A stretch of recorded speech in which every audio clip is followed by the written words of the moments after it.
and Biden's world. That devastating debate? Just a bad night. Those dismal poll numbers? Simply inaccurate. The gloomy election predictions. The same old doomsayers, wrong again. The Democrats who want him to drop out. No one has told him that. For Mr. Biden, the crisis seen by so many Democrats who are not on his payroll, and by some who are, is nothing more than another bump in the road, another obstacle to overcome, as he always has. He does not agree that he is slipping as he ages. He does not accept that he is losing to former President Donald J. Trump. He does not believe much of his own party wants him to step aside. His primetime interview that aired on ABC News on Friday night was an exercise not just in damage control, but in reality control. For much of his long and storied political career, Mr. Biden has succeeded through sheer force of will, defying the doubters and the skeptics and the scorners to prove that he could do what no one expected. Yet now, in what may be the most threatened moment of his presidency, that self-confidence leaves him increasingly isolated in his own party. You really see a president in denial and in a bubble? Julian Castro, a former housing secretary who ran against Mr. Biden for the Democratic nomination in 2020, said in an interview, "You want a president who can honestly and accurately assess his viability in this race, and that interview did not give confidence at all that he's got a good handle on that." David Axelrod, a former senior advisor to President Barack Obama who has long expressed worrying about Mr. Biden's decision to run again, said the president was rightfully proud of his record. But he is dangerously out of touch with the concerns people have about his capacities moving forward and his standing in this race, he wrote on social media. Mr. Biden's performance in the 22-minute session with George Stephanopoulos was not viewed as disastrously as his debate against Mr. Trump 8 days earlier. But while his most loyal supporters presumably found enough reassurance to stick with him, those who have turned against him or were on the verge of doing so did not seem comforted. And time is running out if the party is to change nominees, as some would like. While Mr. Biden had a ruddier color to his face this time and looked calm and composed with his hands in his lap and legs crossed, he once again sounded hoarse and at times tentative, sometimes struggling to finish a sentence. He was dismissive about concerns about his health, denied that he was more frail, and ducked questions about medical tests. He took responsibility for his debate performance repeatedly, nobody's fault but mine, but then blamed it on exhaustion and sickness and Mr. Trump shouting and distracting him. Even so, he indicated that he did not know whether he had actually watched a recording of the debate afterward. He said that he has a cognitive test every day because he is running the world, and that he would only step aside as a candidate if the Lord Almighty came down and said, "Joe, get out of the race." Editors picks things to take to college that you can't buy at Target. The booty-shaking anthem that still endures. 25 years later, what's better than s'mores? A giant s'mores tart. Probably the one line that generated the most irritation among fellow Democrats was his response when Mr. Stephanopoulos asked Mr. Biden how he would feel in January if he loses to Mr. Trump and has to turn the White House back over to the former president. "I'll feel as long as I gave it my all, and I did the goodest job as I know I can do. That's what this is about," Mr. Biden replied. Multiple Democrats expressed exasperation at that afterward, declaring that the election was not about earning a participation trophy, but about stopping a convicted felon who tried to overturn an election he had lost, urged termination of the Constitution to return himself to power, and vowed to devote his next term to exacting retribution on his adversaries. One House Democrat, who asked not to be identified for fear of repercussion, said that he hoped the Lord Almighty would be coming to talk with Mr. Biden soon. Every president to some extent lives in a bubble of his own making, insulated from the outside world in the fortress on Pennsylvania Avenue, surrounded by a phalanx of aides and Secret Service agents, and reassured by allies of his singular importance in the world. Mr. Biden decided to run for re-election, even though he would be 86 at the end of a second term after convincing himself he was uniquely capable of beating Mr. Trump. A dozen Democratic lawmakers and strategists contacted after the ABC interview expressed serious doubt that he could defeat Mr. Trump at this point. But whether they were telling this to Mr. Biden personally was less clear. Friends of presidents tend to shy away from delivering the harshest news directly, often trying to pass such messages instead through the news media, where it can be discounted, or through aides who may or may not fully convey them. If the message has not gotten through privately, it may grow louder publicly. A Democrat working for the party predicted more elected officials would call for the president to step aside. Another Democratic ally of the White House said the interview had not solved the problem and amounted to a stay of execution for Mr. Biden. Both spoke on condition of anonymity because of the sensitivity of the situation. This interview was necessary but not sufficient, said Paul Begala, a leading Democratic strategist. It will not quell the growing anger and resentment among Democrats. Nothing short of President Biden doing a Simone Biles triple flip with a double twist can make Democrats unsee that debate. For many Democrats who are fond of the president, the interview was painful to watch. Mr. Stephanopoulos was respectful and professional, but pressed Mr. Biden repeatedly on the hard questions that no octogenarian wants to face about his own mental acuity and future capacity. At one point, Mr. Stephanopoulos even seemed to offer Mr. Biden a dignified way out, only to have the president reject it. The prevailing sentiment is this, Mr. Stephanopoulos said of Democrats. They love you, and they will be forever grateful to you for defeating Donald Trump in 2020. They think you've done a great job as president, a lot of the successes you outlined. But they are worried about you and the country. And they don't think you can win. They want you to go with grace, and they will cheer you if you do. What do you say to that? I say the vast majority are not where those folks are, Mr. Biden replied, ignoring polls showing roughly half of Democrats think he should withdraw. I don't doubt there are some folks there. He then went on to compare the current situation to uncertainty about his ability to win for years ago. Same thing happened in 2020, he said, then mimicked the pessimists. Oh, Biden, I don't know. Man, what's he going to do? He may bring me down. Mr. Stephanopoulos said he had never seen a president with a 36% approval rating get re-elected. Well, I don't believe that's my approval rating, Mr. Biden said. That's not what our polls show. The White House understood that a single interview was never going to rectify the crisis over the debate by itself. But Mr. Biden and his aides had hoped it would at least steady the situation and begin to slowly rebuild confidence, along with rallies like the one he did in Wisconsin on Friday, and a news conference during next week's NATO summit meeting in Washington. Mr. Biden has been counted out so many times over the last half-century that he has a preternatural belief in his own ability to recover from any setback. He sees himself as a long-game player, calm in the face of tumult around him. In recent days, he has sounded surprisingly measured to friends who spoke with him even as he recognized the challenges he faces. Mr. Biden now heads into a weekend when fellow Democrats will be deciding what to do next. Some Democratic lawmakers and major donors are organizing efforts to pressure the president into leaving the race or rethinking his approach. The president's time on television on Friday does not seem likely to head that off. I can't imagine it will do much, if anything, to calm the nerves of Democrats on Capitol Hill, said Jim Manley, a former top aide to Senate Democrats. We are in for a rough couple of days. A felony, as Associate Justice Clarence Thomas once wrote in a 1994 Supreme Court opinion, is as bad a word as you can give to man or thing. When Donald J. Trump was found guilty of 30 felonies in May by a jury in a Manhattan courtroom, the nation was confronted with a historical novelty, a felon who once held the highest office in the land. The question now is whether the label will actually tarnish Mr. Trump, as it has so many people over the centuries. President Biden seems to be betting that it will. For weeks on the campaign trail, and more recently during the first presidential debate, he has called Mr. Trump a convicted felon. A Biden campaign ad called Character Matters calls Mr.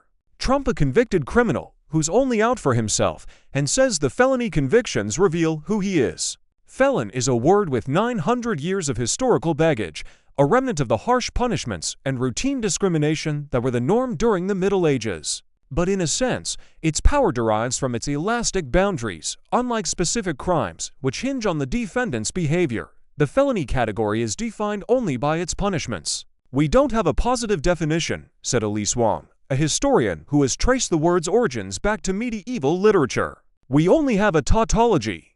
A felon, in other words, is simply anyone who has been found guilty of a felony. And a felony is any crime punishable by a year or more in prison, the most serious crimes, according to a Justice Department handbook. Many felonies, like Mr. Trump's and Hunter Biden's as well, amount to lying on official paperwork. This is one of the places where there's a gap between the popular understanding of the term and the law on the books, said Alice Ristroff, a professor at Brooklyn Law School. Ordinary understandings of felony associated with violent conduct, like murder. But in practice, almost anything that is criminal in any way can be charged as a felony. The label felon is now carried by an estimated 20 million Americans, or 8% of the adult population. For black men, the share is far greater.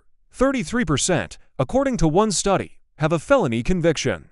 Many felons, despite having served out their sentences, have been permanently barred from receiving food stamps, living in public housing, holding some forms of employment, or the right to vote, what legal scholars call collateral consequences. When Justice Thomas wrote that felony was as bad a word as you can give to man or thing, he was quoting from an older opinion, which in turn quoted an old history of English law.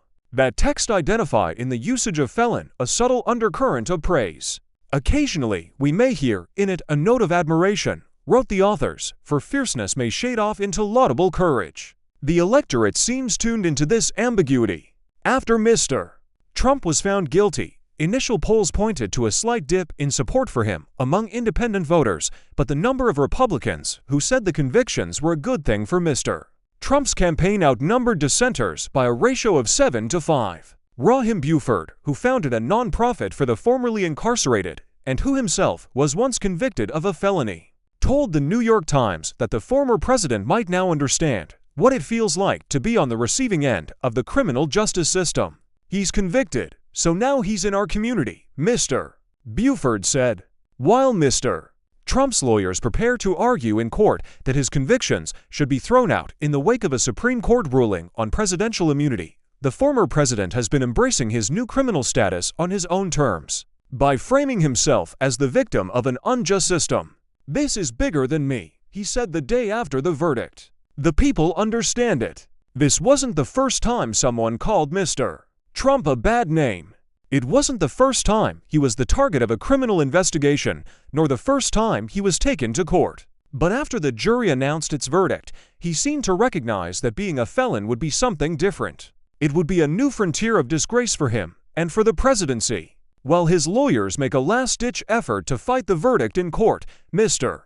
Trump is engaged in a second line of effort, experimenting with ways to turn his new status into a badge of honor. If his attempts to peel off the label don't work, it seems he will try to flaunt it instead.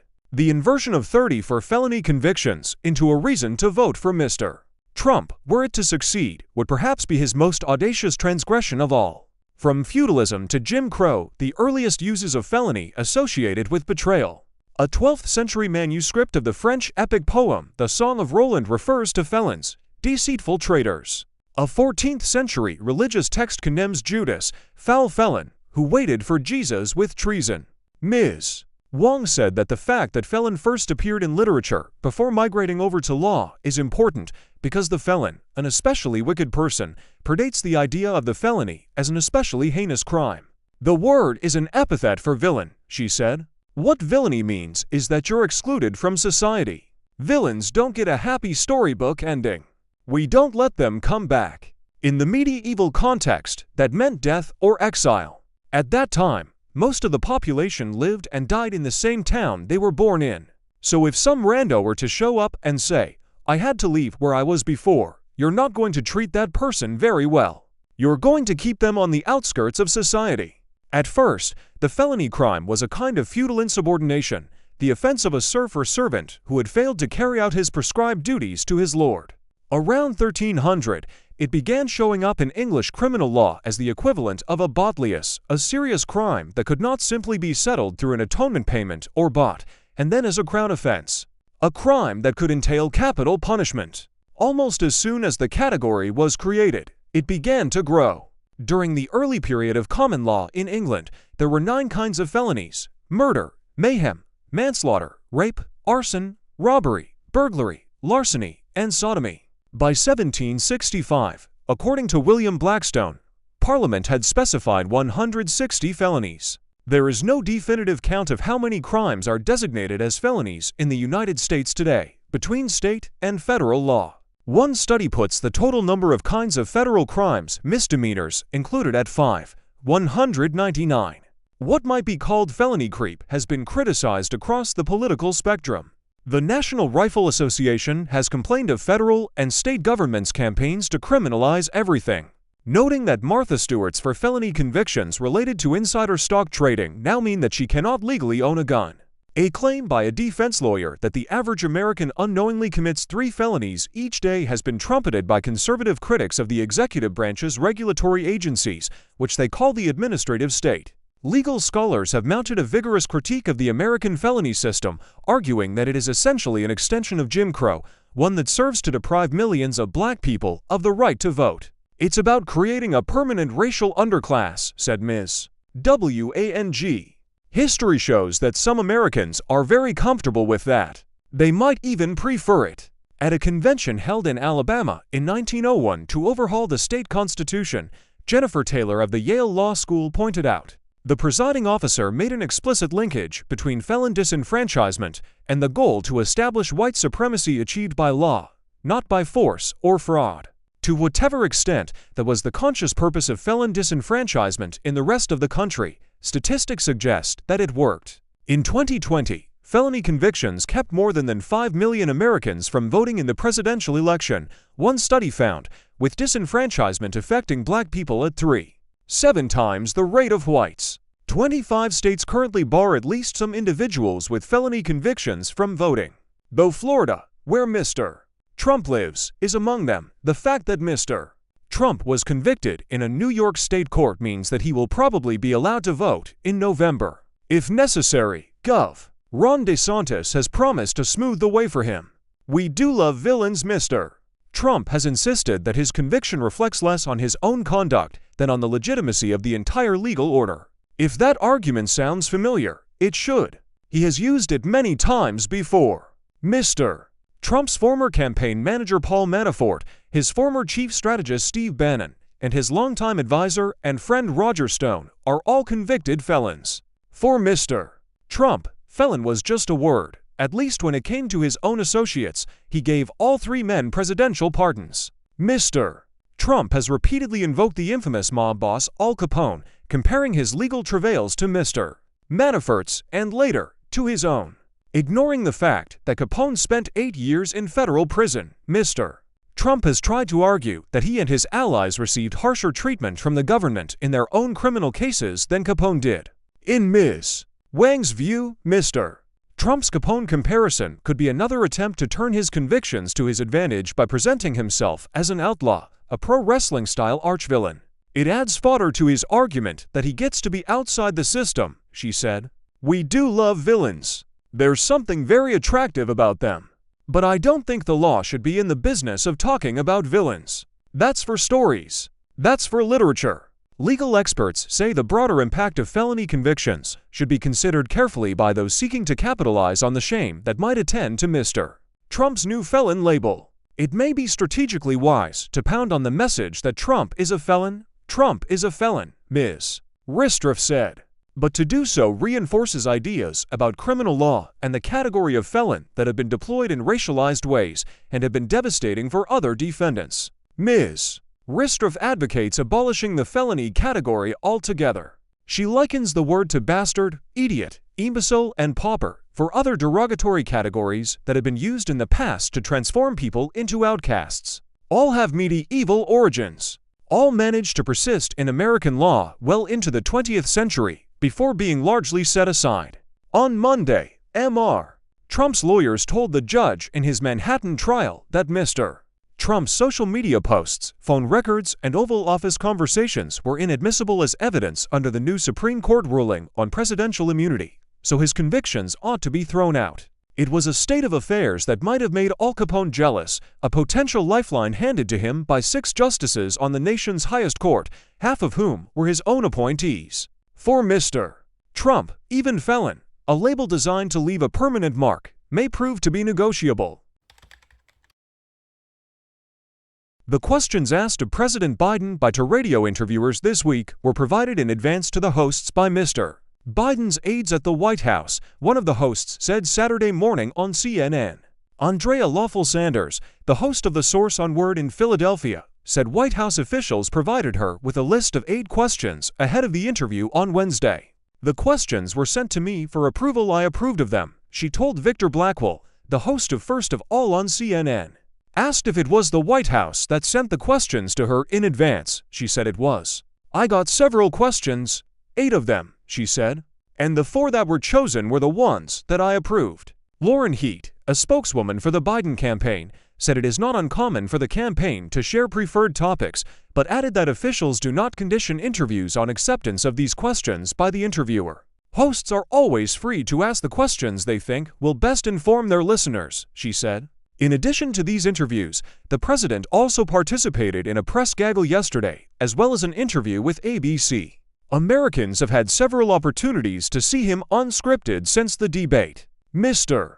Biden's campaign had scheduled interviews with the hosts of 2 radio programs with large Black followings as part of a broader effort to reassure Americans of his mental fitness after his disastrous debate performance in Atlanta that raised deep concerns among many Democrats. In a later interview with ABC News on Friday, the president appeared to refer to his exchanges with the Black radio hosts as among the evidence that he could handle the rigors of the campaign, citing what he said were 10 major events in a row that he participated in since the debate. No one in the president's re-election campaign or at the White House revealed ahead of time that the questions were provided to the Black hosts, a practice that is widely rejected as inappropriate by journalists, especially in coverage of a politician.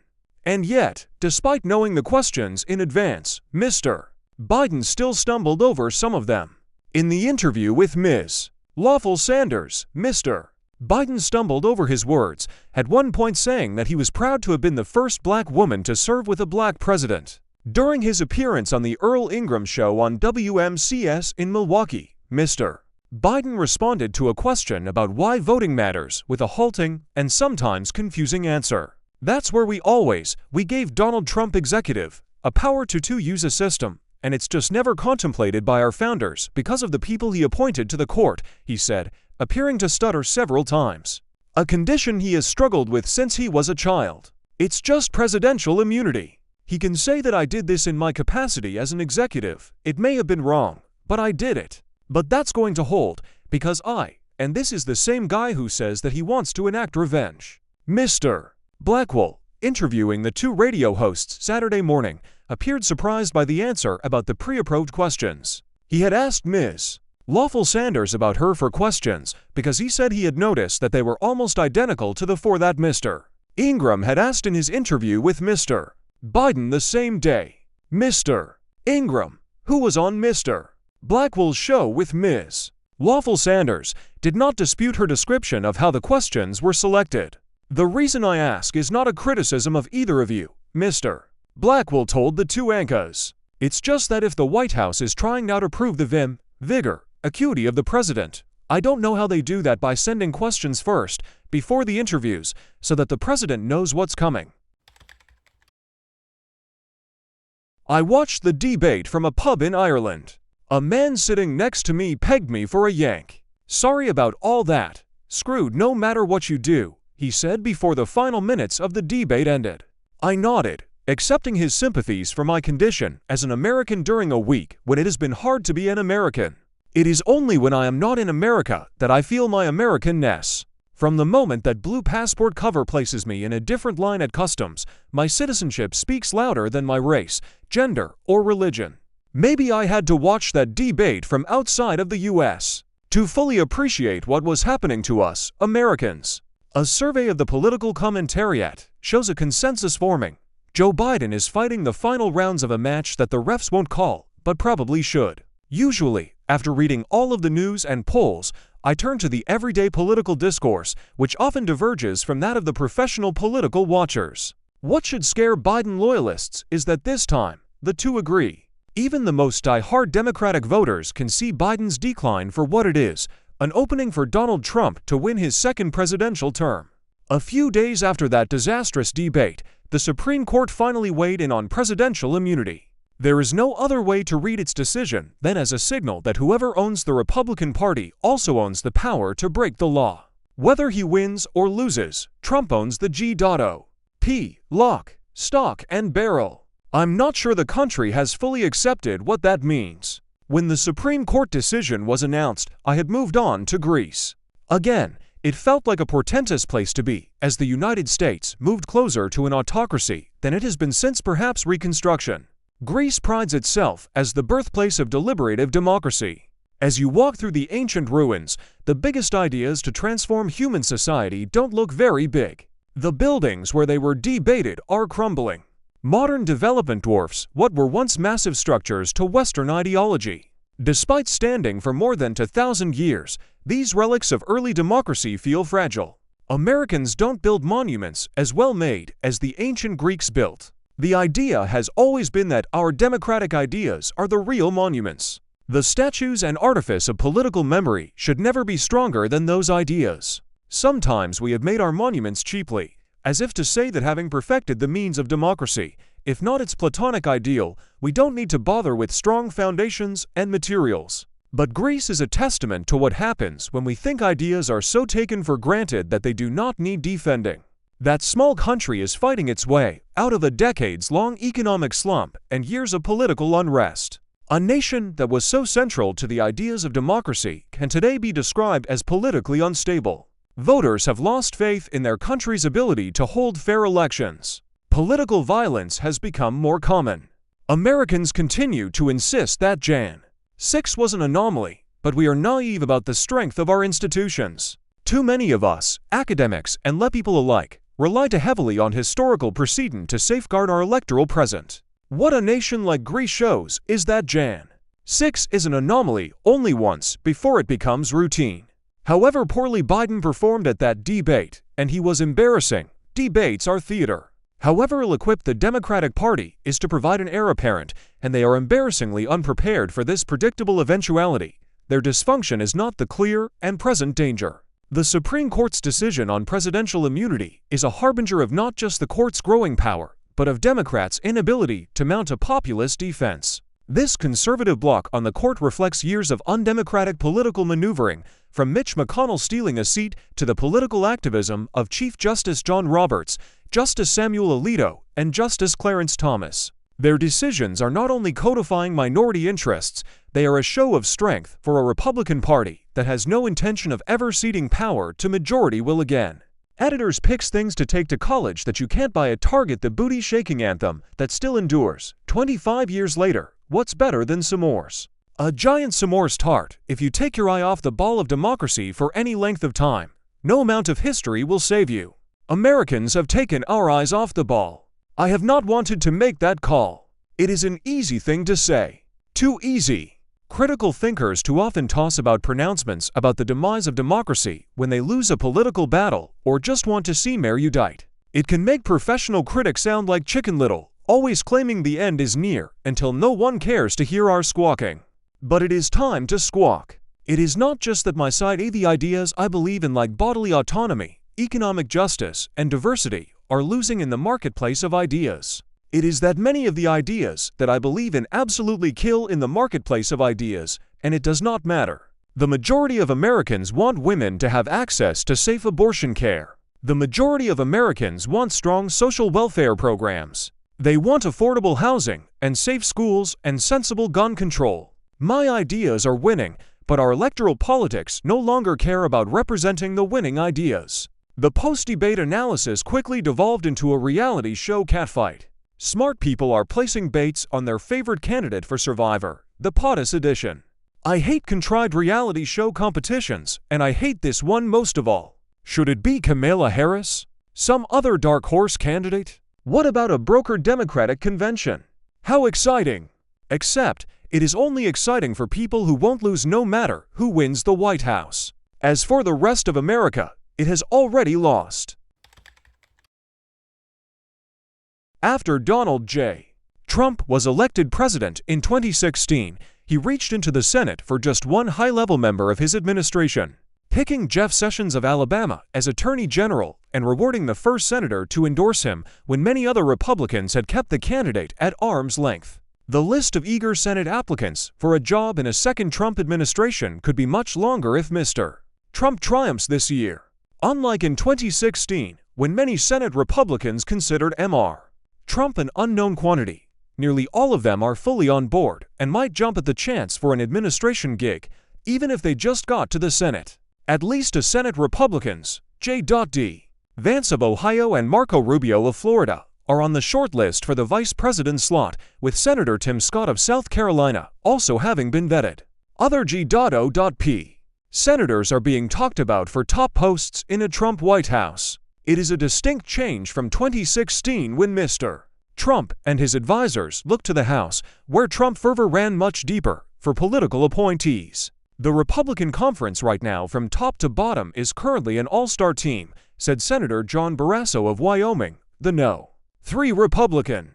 These folks are smart, and they are aggressive legislatively. I think it would be natural for President Trump to tap into all of this talent. The Senate has long been a spot for presidents to turn to when looking to assemble a governing team, with advantages for both a White House that gains Washington know-how and connections and senators looking for a different way to make an impact, or just a dignified exit from Congress and its myriad frustrations.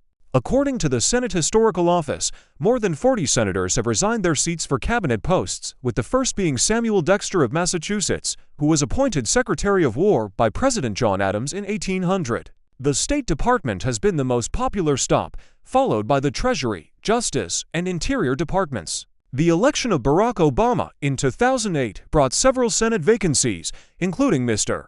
Obama's seat in Illinois, Joseph R. Biden Jr.'s seat in Delaware with his election as Vice President, Hillary Clinton's seat in New York after her confirmation as Secretary of State, and Ken Salazar's seat in Colorado with his appointment as Interior Secretary. Senator John Kerry followed them out the door after his confirmation to replace Ms. Clinton at the State Department in 2013. Only 3 decades after the people of Massachusetts first voted me into office, the people I work with in the Senate voted me out of it, Mr. Kerry joked in his farewell after the Senate overwhelmingly approved his nomination. But in 2017, Mr. Trump turned to the House rather than the Senate for his inner circle. Representative Tom Price of Georgia was tapped for Health Secretary, Representative Ryan Zink of Montana for Interior, and Representative Mike Pompeo of Kansas for CIA Director and later Secretary of State. In addition, Mr. Trump's Vice President, Mike Pence of Indiana, had a House background before he left to become governor of Indiana. Mr. Trump also came to rue his selection of Mr. Sessions, who recused himself from a Justice Department investigation into Russia ties to the Trump team, infuriating the president. Now, while some House members, such as Representative Elise Stefanik of New York, the No. 4 House Republican, are talked about as future Trump administration picks, the Senate is getting much more attention than it did in Mr. Trump's first go-round. Some of those being discussed as Trump appointees just arrived in Washington and had barely set up their offices before talking about leaving. It's a switch, considering that Mr. Obama was considered dismissively by some of his colleagues to be a drive-by senator because he ran for the presidency after only 4 years in the Senate. Besides Mr.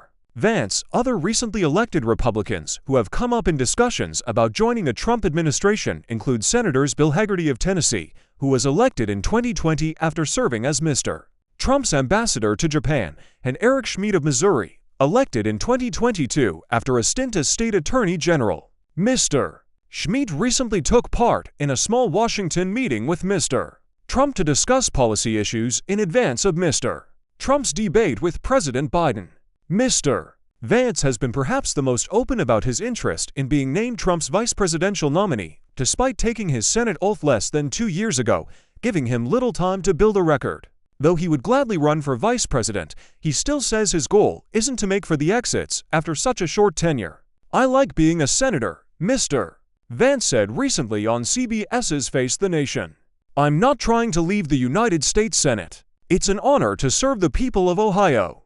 And, frankly, if you ask me, that's where I expect to be in 6 months, that's where I expect to be in a few years." Even if Mr. Rubio is not tapped as vice president, he would be expected to be a strong candidate for a cabinet post given his Senate experience in foreign policy and intelligence over 3 terms, though he did run against Mr. Trump for the Republican presidential nomination in 2016. Also high on the list of Republican senators, seen as future administration officials, is Senator Tom Cotton of Arkansas, an Army combat veteran with a hawkish bent. Mr. Cotton, elected in 2014, is running to join the Senate Republican leadership, but could prefer a cabinet post as a quicker route to influence rather than enduring the slog rising to power in the Senate can entail. While poaching from the Senate could result in some personnel changes and unanticipated campaigns, the senators being eyed all represent red states that are highly unlikely to provide opportunities for Democratic pickups. Anyone who is asked would certainly have to give it serious thought, Mr. Barrasso acknowledged. If the President of the United States and duty calls, he said, any senator would have to consider it.